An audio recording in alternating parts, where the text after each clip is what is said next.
राष्ट्रीय ध्वज को नमन करता हूं। सम्मानित मंच पर अपनी गरिमा में उपस्थिति दे रहे पंचायत समिति बापनी के प्रधान महोदय, उपस्थित निर्वाचित प्रतिनिधिगण, बापनी ब्लॉक के विकास और उन्नति के लिए प्रतिबद्ध बापनी उपखंड के मेरे सभी साथी अधिकारी और कर्मचारीगण, मीडिया जगत से पधारे हुए पत्रकार बंधुओं, बापनी खंड से पधारे हुए सम्मानित नागरिकगण, छात्रों के जीवन से अंधकार का हरण कर शिक्षा के प्रकाश से उनके भविष्य को रोशन करने के अपने कार्य में निस्वार्थ भाव से लगे हुए सभी आदरणीय शिक्षक बंधुओं और झिलमिल सितारों की तरह इस प्रांगण को अपनी आभा से आलोकित कर रहे बापनी उपखंड के विभिन्न स्कूलों से पधारे हुए प्यारे प्यारे बच्चों, मैं आज इस नेहरू जी महाराज की इस पावन धरा से 76वें गणतंत्र दिवस की आप सभी को हार्दिक बधाई और शुभकामनाएं देता हूं। बापनी उपखंड के मेरे सभी सम्मानित साथियों, आज का यह दिन हमारे लिए एक राष्ट्रीय पर्व तो है ही, उत्साह और उल्लास का दिन भी है, लेकिन साथ ही आज का दिन हमारे लिए एक नैतिक दायित्व का दिन भी है। आज हमारा नैतिक दायित्व है कि हम एक बार इतिहास के पृष्ठों को पलटें और उन वीर हुतात्माओं को अपनी सादर श्रद्धांजलि समर्पित करें, जिन्होंने अपने देश को दासता के दंश से मुक्ति दिलाने के लिए अपने प्राणों का समर्पण कर दिया, जिन्होंने मां भारती की चरण वेदी पे अपना जीवन समर्पित कर दिया और ये चाह की कि अगर जीवन से बढ़कर कुछ और भी हो तो वो भी है मातृभूमि तुझे समर्पित कर दें। ऐसे वीर हुतात्माओं को, शहीदों को मैं आज इस पावन दिवस पर अपनी श्रद्धांजलि अर्पित करता हूँ, उन्हें नमन करता हूँ। उनका एक ही ध्येय था और वो क्या था, जो मैं बताता हूँ आपको 4 पंक्तियों के माध्यम से। वो कहते थे कि तन समर्पित, मन समर्पित और यह जीवन समर्पित, चाहता हूँ मातृभूमि तुझे कुछ और भी दूं। मान अर्पित, प्राण अर्पित, रक्त का कण कण समर्पित, चाहता हूँ मातृभूमि तुझे कुछ और भी दूं। ऐसे भावनाओं से भरे हुए, देशभक्ति के ऐसे भावों से ओतप्रोत अनेक वीर शहीदों ने हमारे देश को आजादी दिलाने के लिए अपना सर्वस्व बलिदान किया और उनके बलिदानों का ही एक प्रतिफल था कि 15 अगस्त 1947 को हमारा देश स्वतंत्र हुआ। स्वतंत्रता के साथ ही एक नवोदित राष्ट्र के सामने अनेक सारी समस्याएं थी और उनमें से एक प्रमुख समस्या यह थी कि अब हमारे देश की शासन व्यवस्था किस प्रकार से चले। देश की स्वतंत्रता को लेकर कोटि कोटि कल्पों ने जो सपने देखे थे, उन सपनों को साकार कैसे किया जाए, इन्हीं प्रश्नों को लेकर के उस समय के हमारे सभी निर्वाचित और सम्मानित प्रतिनिधिगण एक साथ बैठे, विचार किया, मनन किया, मंथन किया और उनके मंथन से जो अमृत निकला वो एक पवित्र दस्तावेज के रूप में हमारे सामने आया, जिसे हम भारत का संविधान कहते हैं। वर्ष 1950 में आज ही के दिन हमारा संविधान लागू हुआ था और हम एक गणतंत्र राष्ट्र के रूप में अपनी पहचान दुनिया के सामने रख पाए। हमारा संविधान वो पवित्र दस्तावेज है जो भारत के हर नागरिक को बिना किसी जाति, धर्म या लिंग के भेदभाव के सामाजिक, आर्थिक और राजनीतिक न्याय देता है। विचार, अभिव्यक्ति, विश्वास, धर्म और उपासना की स्वतंत्रता देता है, प्रतिष्ठा और अवसर की समानता देता है और इसके साथ ही साथ राष्ट्र की एकता और अखंडता को भी सुनिश्चित करता है। तो आज 26 जनवरी के दिन मैं आप सभी को गणतंत्र दिवस की हार्दिक शुभकामनाएं एक बार पुनः देता हूँ। जब हम संविधान का जिक्र करते हैं तो मेरा मानना है कि जिस संविधान को बनाने में एक व्यक्ति का जो प्रमुख योगदान था, उनको अपना नमन किए बगैर ये वर्णन अधूरा रहेगा। परम श्रद्धेय भारत रत्न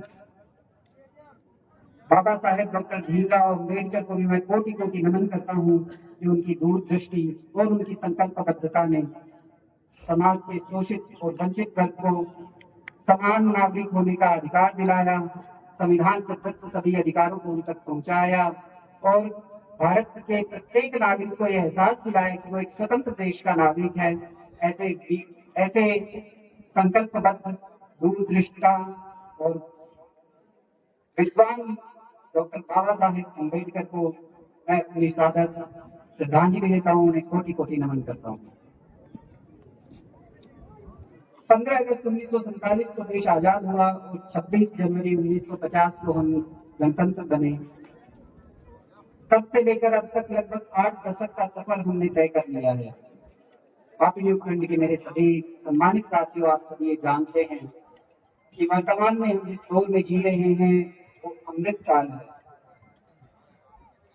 15 अगस्त 1947 को जब देश अपनी स्वतंत्रता की 100वीं वर्षगांठ मना रहा होगा, उस समय हमारा देश एक विकसित राष्ट्र बने, ऐसा एक महत्वाकांक्षी लक्ष्य हमारे वर्तमान प्रधानमंत्री माननीय श्री नरेंद्र मोदी जी ने रखा है। और मेरा यह स्पष्ट तौर पर मानना है कि जब हम विकसित भारत की बात करते हैं तो उसमें विकसित राजस्थान का स्थान बहुत ही अहम रहने वाला है। और जब विकसित राजस्थान की बात आती है तो कोई कारण नहीं कि बाकी लोग अपने विकास में पीछे रह जाए। यहाँ के नागरिकों में विकास के प्रति जो आशा है, जो जुनून है, जो उनकी चाहत है, वो मुझे स्पष्ट दिखाई देती है। हमने अभी तक हर संभव प्रयास किया है कि हम देश के विकास के साथ कदम ताल करते हुए अपने ब्लॉक का विकास करें। हम काफी हद तक उसमें सफल भी रहे हैं। आगे भी हमारे सामने अनेक चुनौतियां आएंगी जिनका हमें डट करके सामना करना है। इन चुनौतियों से पार पाते हुए ही हमें विकसित राजस्थान के लक्ष्य में अपना योगदान देना है। उसके लिए एक छोटा सा काम तो हमें ये करना होगा कि हमें संकुचित मानसिकता की अवस्था से बाहर निकलना होगा। वर्तमान में जब हम आज गणतंत्र दिवस मना रहे हैं, 26 जनवरी का एक पर्व है, तो हमें याद रखना चाहिए कि हमारा संविधान प्रत्येक नागरिक को बिना किसी तरह के भेदभाव के, बिना जाति, बिना धर्म, बिना लिंग के भेदभाव के लिए सबको योग्यता के आधार पर समान सम्मान देता है। हमें भी ये सुनिश्चित करना होगा कि जब हम समाज में किसी के लिए उसका स्थान निर्धारित करें तो उसकी जाति देखकर, उसका धर्म देखकर या उसका लिंग देखकर नहीं, अपितु उसकी क्षमता और उसकी योग्यता ही एकमात्र पैमाना हो जिससे हम व्यक्ति का समाज में स्थान सुनिश्चित करें। तभी हमें उसके सामर्थ्य का पूर्ण उपयोग मिल पाएगा, तभी वो राष्ट्र निर्माण में अपनी पूरी भागीदारी निभा पाएगा और तभी हम विकसित राजस्थान के साथ साथ विकसित भारत के अपने इस लक्ष्य में उसकी सहभागिता सुनिश्चित कर पाएंगे। आज इस कार्यक्रम में बेटियों के प्रदर्शन ने और बेटियों की उपस्थिति ने मुझे काफी उत्साहित किया है। मैं यहाँ के अभिभावकों को भी इस बात के लिए साधुवाद देता हूँ कि उन्होंने बेटे और बेटी में बिना किसी भेदभाव के उन्हें समान अवसर उपलब्ध कराए हैं। लेकिन एक छोटी सी अपील मेरी आप सभी से ये भी है कि जो स्वतंत्रता और जो अवसर हम अपनी बेटी के लिए देखते हैं, वही स्वतंत्रता और वही अवसर हमें हमारी बहुओं के लिए भी सुरक्षित करने होंगे, ताकि समाज का और परिवार का कोई भी कोना ऐसा ना बचे, कोई भी व्यक्ति ऐसा ना बचे जिसके सामर्थ्य का पूरा उपयोग ना किया जा सके। हमें सभी को साथ लेते हुए, साथ आगे बढ़ते हुए एक समावेशी समाज का निर्माण करना है जिसमें सभी की सहभागिता हो, सभी की भागीदारी हो, गौरव के साथ और सम्मान के साथ। एक और विषय है जिस पर मैं आपका ध्यान आकर्षित करना चाहूंगा और वो विषय है मेरे देश के युवाओं के प्रति। जब हम अमृतकाल की बात कर रहे हैं और जब मैं 15 अगस्त 1947 की बात कर रहा हूँ, तो उस दिन लाल किले की प्राचीर से जब भारत का कोई प्रधानमंत्री राष्ट्रीय ध्वज फहरा रहा होगा तो हो सकता है वो आप में से कोई एक हो। प्यारे साथियों, आपके लिए संभावनाओं के अवसर अपार हैं, अनंत अंतरिक्ष से लेकर अथाह समुद्र तक, सीमा की सरहद से लेकर खेल के मैदान तक, शिक्षा और चिकित्सा से लेकर व्यापार वाणिज्य तक, हर जगह आपके लिए अवसर हैं, संभावनाएं हैं। बस आपको केवल उन्हें टटोलना है, उनके प्रति अपने विश्वास को जागृत करना है और उस लक्ष्य की दिशा में आगे बढ़ना है। जब विकसित भारत बनेगा, उस विकसित भारत की बागडोर आपके हाथों में होगी, तो उसके लिए हमें एक युवा जोश चाहिए, एक ऐसा युवा जोश जिसकी धमनियों में संस्कारित और संस्कृत लक्ष्य रक्त प्रवाहित हो रहा हो, जिसके मस्तिष्क में नवाचारों का एक ज्वार उठ रहा हो, जो ओज से परिपूर्ण हो। लेकिन हमें ऐसे युवा चाहिए, ऐसे युवा नहीं चाहिए जो नशे की गिरफ्त में आए हुए हों, जो ओज और बल से हीन हो।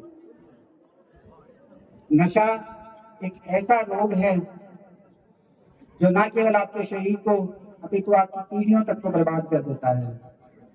वर्तमान दौर में हम एक नशे की ऐसी ही भयंकर समस्या का सामना कर रहे हैं, जहां पर हमारे युवाओं को विशेष रूप से टारगेट किया जाता है कि वो नशे के आदी हो जाएं।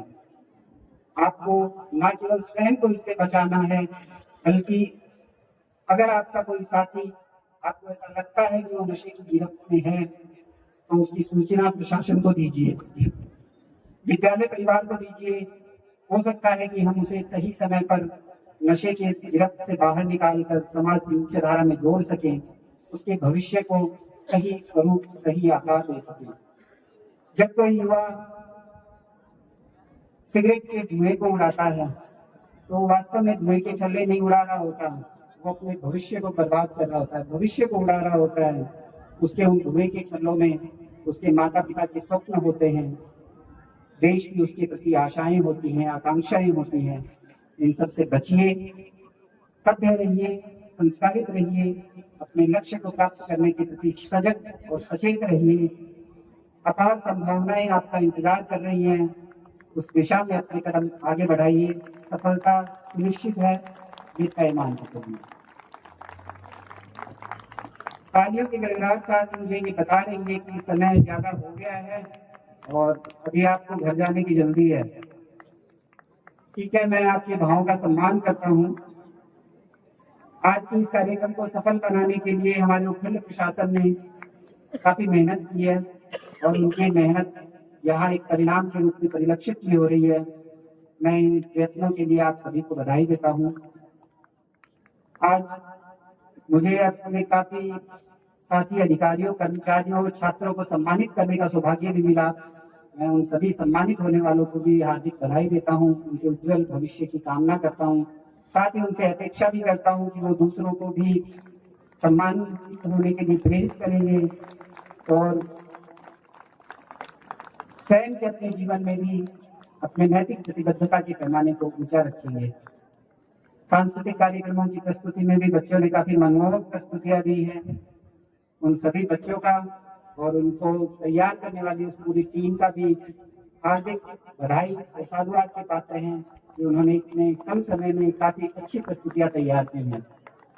मैं एक बार पुनः आप सभी को 76वें गणतंत्र दिवस की हार्दिक बधाई देता हूँ, शुभकामनाएं देता हूँ। जय हिंद, जय भारत।